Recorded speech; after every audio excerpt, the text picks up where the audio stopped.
Le groupe Air France KLM estime que la visibilité sur la reprise des vols est toujours limitée. Le transporteur aérien mise toutefois sur une reprise du trafic au cours des deuxième et troisième trimestres 2021, grâce au déploiement du vaccin.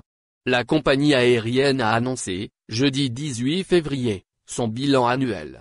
Les résultats sont désastreux, avec un trafic passager en recul de 67,3% l'an dernier, et un chiffre d'affaires qui a chuté de 59% à 11,1 milliards d'euros.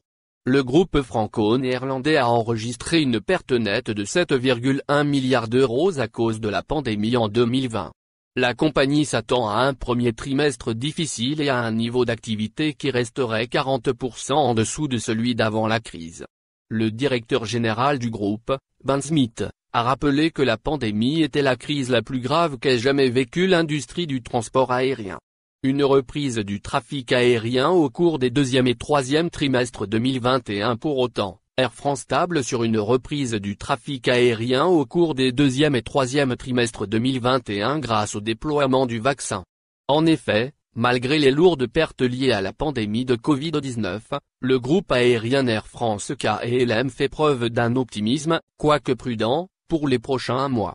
Il s'agira surtout de vérifier si les campagnes de vaccination ont l'effet espéré sur les restrictions de voyage.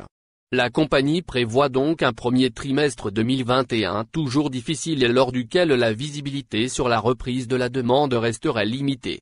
Mais le groupe aérien s'attend à une augmentation progressive de sa capacité jusqu'à l'été et une reprise du trafic au cours des deuxième et troisième trimestres grâce au déploiement du vaccin.